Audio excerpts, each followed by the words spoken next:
Welcome to episode number 4। এটা এই মেঘালয় অ্যালবামের লাস্ট ভিডিও। আজকের দিনটা ভরে থাকবে ওয়াটারফল আর গুহার অ্যাডভেঞ্চার। গত 3টে এপিসোড ধরে সঙ্গে থাকার জন্য সকলকে অসংখ্য ধন্যবাদ। তো চলুন আজকের এপিসোডটা শুরু করি।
Eventually, এখানে রুপিস 46 আছে, 50 টাকাও নেই। a few moments later.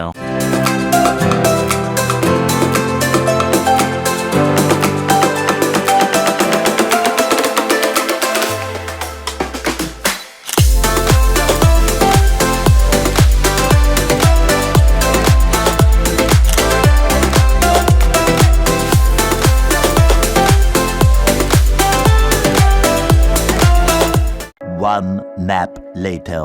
শেষ পর্যন্ত চলে এলাম মৌসুমাই কেভস। সত্যি বলতে ট্রিপের আসল রোমাঞ্চ তো এখানেই হয়েছিল।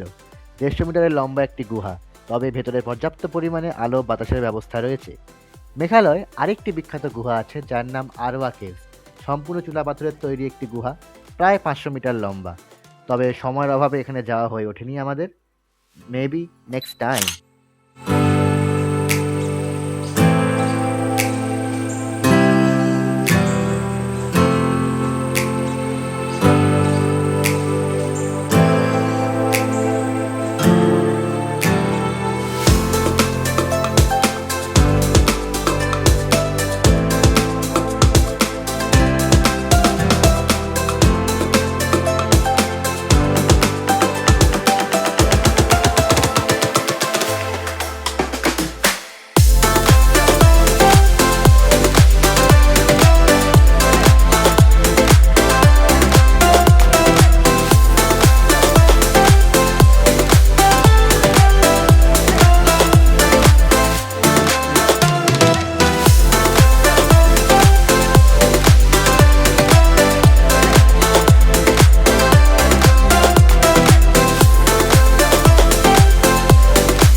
এটি আসলে সেভেন সিস্টার ফলস, তবে এই মুহূর্তে এটি একেবারেই শুকনো।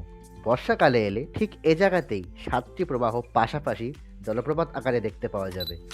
ओ तेरे संग यारा कुछ रंग बहारा तू रात दीवानी है मैं जर्द सितारा ओ तेरे संग यारा कुछ रंग बहारा तू रात दीवानी है मैं जर्द सितारा।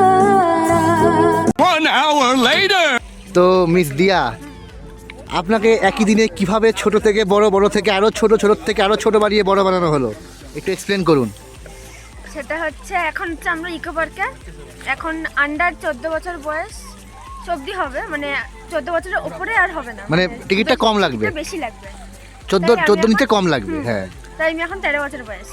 আবার গার্ডেন অফ কেভসে ছিল 12 বছর বয়স, তাই তখন আমার হয়েছিল 10 বছর বয়স। আর তারপর হয়েছিল মৌসুমী কেভ, ওখানে ছিল 10 বছর বয়স, তখন আমার 9 বছর বয়স হয়ে গেছে। তো এখান থেকে বেরিয়ে তো কত হবে, আবার 14 হয়ে যাবে। আবার 14 হয়ে যাবে। মানে একই দিনে তুই 3বার বয়স জাম্প করালি, তাই না? হ্যাঁ, কেমন লাগছে এতবার বয়স চেঞ্জ করে? হেভি। যদি সত্যি হয়ে যেত ভালো হতো।